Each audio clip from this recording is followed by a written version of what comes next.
Good morning. I wanted to send this video just as a follow-up to the COVID-19 policies and procedures for the upcoming school year. I recognize that there will be many of our families that might be disappointed or unhappy with those procedures as they are outlined. And I just want to reiterate what we have said all along, is that the way we begin this year is not the way we hope to end the year. And we certainly hope that things will change as far as the infection rate, the availability of a healthy and morally acceptable vaccine for our kids, and other factors like that that will allow us to resume learning in the most normal way possible, with as few restrictions, if any, as are needed for the safety of our staff and of our students. The other night at the school board meeting, I guess I made a plea to all of those present to keep in mind, first of all, everything that COVID has taken away from us. You know, it's robbed over 600,000 people of their lives, many more of their health as they continue to heal and recover. It's also taken away people's jobs. It's taken away their peace of mind and financial security. We know all of these things, and so many of them have been out of our control, which is so frustrating and intimidating. But there are still many things that are still within our control.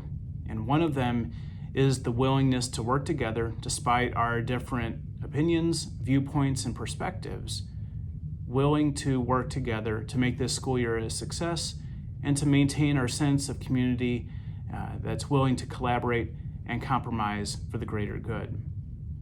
That's something that COVID does not have to take away and should not take away. And so as we enter into this school year, please remember, at one point or another, COVID will go away. But the relationships, the friendships that we have now, they should not. Sadly, even in my own family and among some of my friends, they will not talk to each other anymore because of disagreements about COVID, about how it should be handled, and about the vaccine. To me, that's the real tragedy that you and I are facing.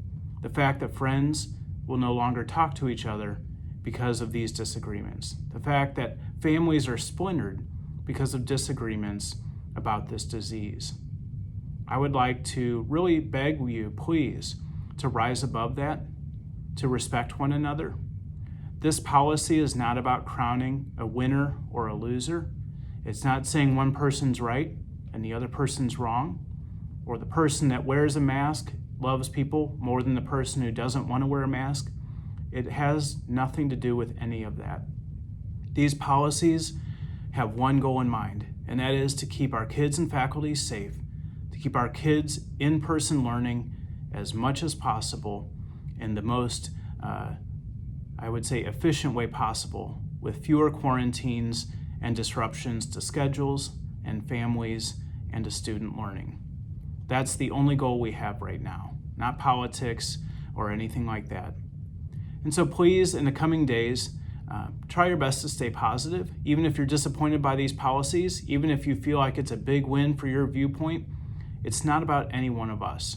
It's about maintaining the good of our kids' learning, about maintaining a sense of community and collaboration with one another, and most importantly, being the hope and light of Christ in the midst of these times which are so often confusing and frustrating and make us feel powerless.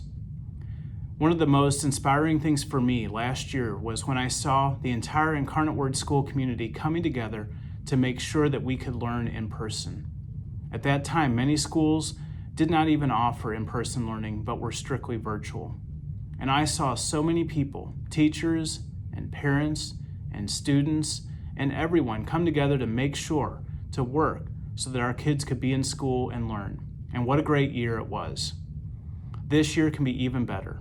There are fewer restrictions this year than there were last year. We know more about the virus, and I think there is much to be hopeful for.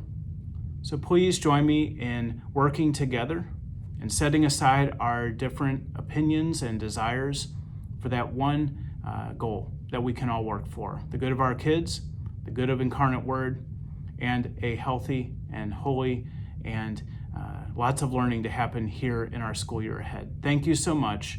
And I look forward to working with you in the days ahead.